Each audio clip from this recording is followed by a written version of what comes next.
Dear YouTube friends, जीवन में शुभता लाने के लिए एवं मंगल कार्य प्रकट करने के लिए एवं विघ्न बाधाओं को दूर करने के लिए इस पवित्र माघ के महीने में श्री गणपति अथर्वशीष आपके सामने प्रस्तुत है।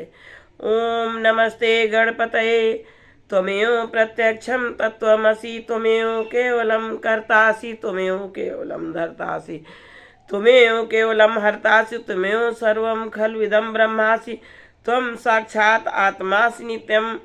ओंकार कृति भगवान गणपति को नमस्कार है। तुम ही प्रत्यक्ष तत्व हो, तुम ही केवल कर्ता हो, तुम ही केवल धर्ता हो, तुम ही केवल हर्ता हो। निश्चय पूर्वक तुम ही इन सब रूपों में विराजमान ब्रह्म हो। तुम साक्षात नित्य आत्मस्वरूप हो। ऋतम वच्मि सत्यम वच्मि औ त्वं माम औ वक्तारम औ श्रोतारम औ दातारम औ धातारम औ अनुचानम औ शिष्यम औ पश्चातात औ पुरस्तात अवोत्तरातात औ दक्षिणातात औ चोर्ध्वातात अवाधरातात सर्वतो माम पाहि पाहि समन्तात। अर्थात मैं सत्य वचन कहती हूँ कि तुम सत्य वचन इस प्रकार कहती हूँ कि तुम मेरी रक्षा करो, वक्ता की रक्षा करो, श्रोता की रक्षा करो, दाता की रक्षा करो, धाता की रक्षा करो, व्याख्या करने वाले आचार्य की रक्षा करो, शिष्य की रक्षा करो, पश्चिम से रक्षा करो, पूरब से रक्षा करो, दक्षिण दिशा से रक्षा करो, ऊपर से रक्षा करो, नीचे से रक्षा करो, सब ओर से मेरी रक्षा करो, सब ओर से मेरी रक्षा करो, चारों ओर से मेरी रक्षा करो। त्वं वाङ्मया त्वं चिन्मया त्वं आनंदमया त्वं ब्रह्ममया त्वं सच्चिदानंद द्वितीयो असि, त्वं प्रत्यक्षं ब्रह्मासि, त्वं ज्ञानमयो विज्ञानमयो असि। सर्वं जगतिदं त्वत्ते जायते, सर्वं जगतिदं त्वत्ता तिष्ठति, सर्वं जगतिदं त्वयि लयमेष्यति, सर्वं जगतिदं त्वयि प्रत्येति। त्वं भूमि आपो अनलो अनिलो नभः, त्वं चत्वारि पदानि।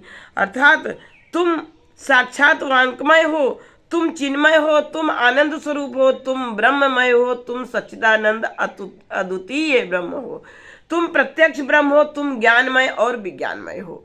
यह समस्त जगत तुमसे उत्पन्न होता है, यह जगत तुमसे ही स्थित है, यह सारा जगत तुम में ही लय को प्राप्त होता है।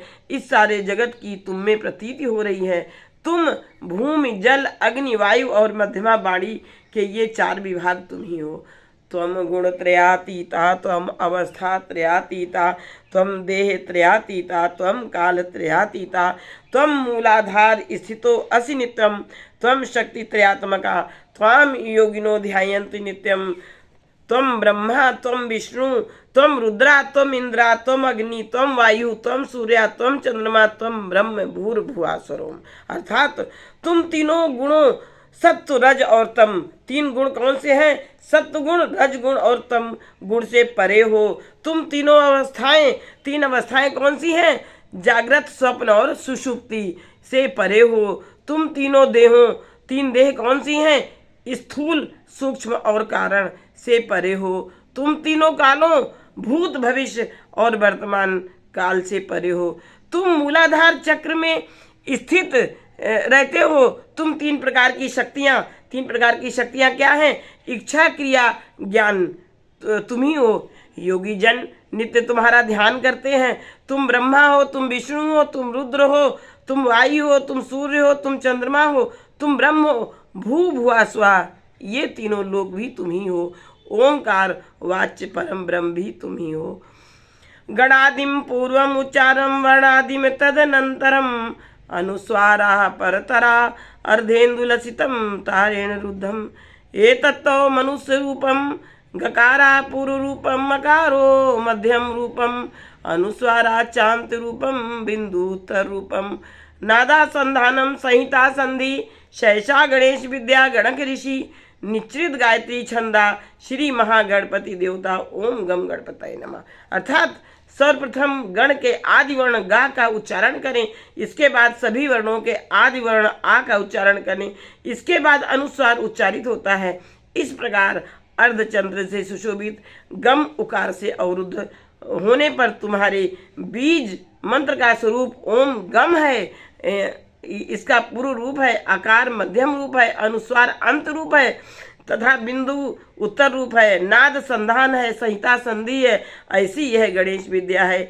इस महामंत्र के गणक ऋषि हैं, निश्चित गायत्री छंद है, श्री महागणपति देवता हैं। और वह महामंत्र क्या है? तो वह महामंत्र है ओम गम गणपतये नमः, ओम गम गणपतये नमः, ओम गम गणपतये नमः, ओम गम गणपतये नमः, ओम गम गणपतये नमः। एक दंताय विद्महे वक्रतुंडाय धीमहि तन्नो दंती प्रचोदयात्। एक दंतम चतुर्हस्तम पाश अंकुशधारिणम अभयम च वरदम हस्तै बिभ्राणम मूषक ध्वजम रक्तम लंबोदरम शूर्पकर्णकम रक्तवासम रक्तगंधानुलिप्तांगम रक्तपुष्पैः सुपूजितम भक्तु अनुकंपनम देवम जगत कारणम अच्युतम आविर्भूतम च सृष्टियादौ प्रकृते पुरुषात् परम एवं ध्यायति यो नित्यम सा योगी योगिनाम वरः।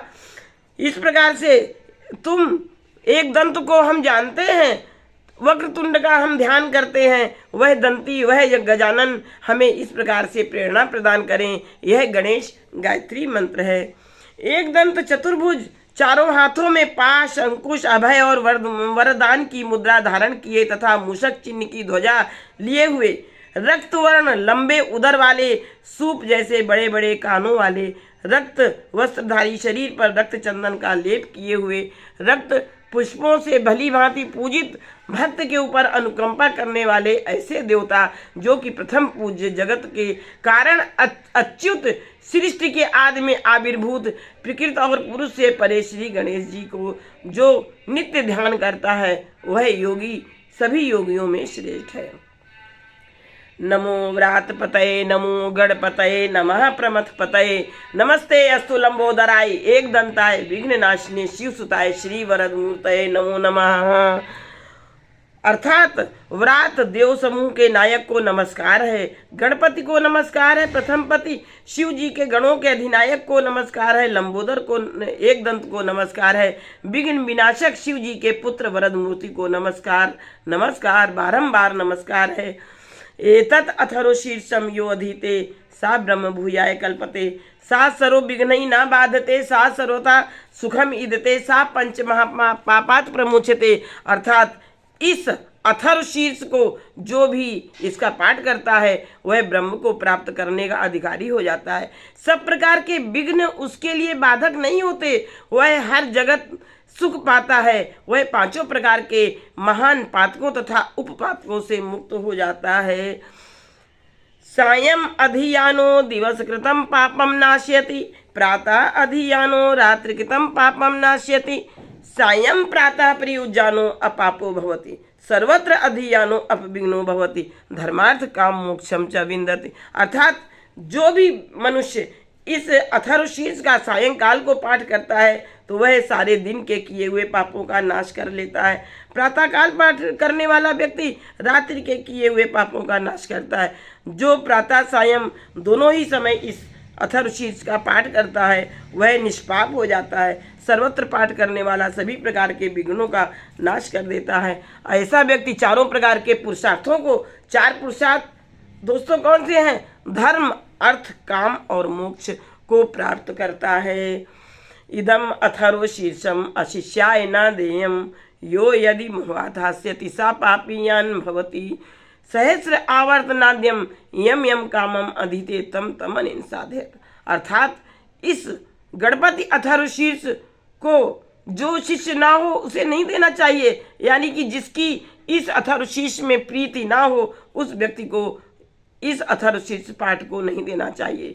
जो मोह का कारण देता है वो पातकी हो जाता है, अनुष्य वह पाप का भागी हो जाता है।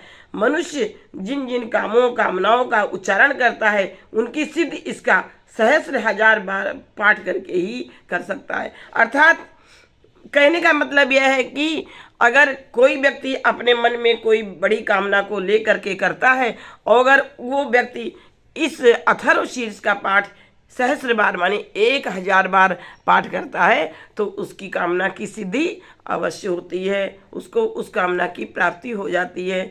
अनेन गणपति अभिसिंचति सा वाग्मी भवति चतुर्थ्यान अनुसंजपति सा विद्यावानी भवति। इति अथर्वण वाक्यम ब्रह्माद्या आचरण विद्याति न विभेति कदाचिनित। अर्थात इसके द्वारा जो गणपति को स्नान कराता है वह वक्ता बन जाता है। जो चतुर्थी तिथि को उपवास करके जपता है, इस पाठ को जप करता है या इसके महामंत्र को ओम गम गणपतये नमः का जप करता है, वह विद्यावान हो जाता है। यह अथर्व वाक्य है। जो इस मंत्र के द्वारा तपश्चरण करना जानता है वह कदापि भय को प्राप्त नहीं होता है। इसके आगे क्या बताते हैं कि यो दूर्वा अंकुरई यजति सा वैश्रवण उपमो भवति, यो लाजई यजति सा यशोवान भवति, सा मेधावान भवति, यो मोदक सहस्रेण यजति सा वांछित फलम अवाप्नोति, यह साज्य समिधि भी यजति सा सर्वम लभते, सा सर्वम लभते। अर्थात जो दूर्वा के अंकुरों के द्वारा भगवान गणपति का यजन करता है, यानी कि जो दूर्वा के जो दल होते हैं उनके द्वारा भगवान की उनकी माला करता है, उन्हें माला पहनाता है, उन्हें पूजा करता है, वह कैसा हो जाता है? वह कुबेर के समान हो जाता है। जो लाजों के द्वारा लाई के द्वारा यजन करता है यानी कि पूजा करता है, वह यशस्वी एवं मेधावी हो जाता है। जो सहस्र मोदकों के द्वारा यजन करता है, अर्थात भगवान श्री गणपति जी को जो कि प्रथम पूज्य हैं, उनको 1000 लड्डुओं का जो व्यक्ति उनका भोग लगाता है वह निश्चित ही वांछित फल को प्राप्त कर लेता है। तो जो घृत के सहित समिधा से यजन करता है वह सब कुछ प्राप्त करता है, वह सब कुछ प्राप्त करता है। अष्टौ ब्राह्मणान् सम्यक् ग्राहीत्वा सूर्यवर्चस्वी भवति, सूर्यग्रहे महानद्यां प्रतिमा सन्निधौ वा जप्त्वा सिद्धिमन्त्रो भवति, महाविघ्नात् प्रमुच्यते, महादोषात् प्रमुच्यते, महापापात् प्रमुच्यते, सा सर्वविद भवति, सा सर्वविद भवति या एवं वेद इति उपनिषद। 8 ब्राह्मणों को सम्यक रीति से ग्रहण कराने पर सूर्य के समान तेजस्वी होता है। सूर्य ग्रहण के समय महानदी के किनारे पर अथवा प्रतिमा के समीप भगवान श्री गणपति जी की प्रतिमा के समीप जो जप करने से मंत्र सिद्ध हो जाता है, इस प्रकार से इस मंत्र को सिद्ध करने वाला व्यक्ति महाविघ्नों, महादोषों, महापापों से मुक्त हो जाता है। जो इस प्रकार जानता है वह सर्वज्ञ हो जाता है। यह वेद उपनिषद है।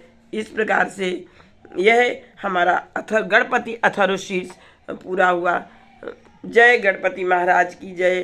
गणपति प्रथम पूज्य गणपति देव को नमस्कार, बारंबार नमस्कार। अगले वीडियो में मिलूंगी। जय हिंद।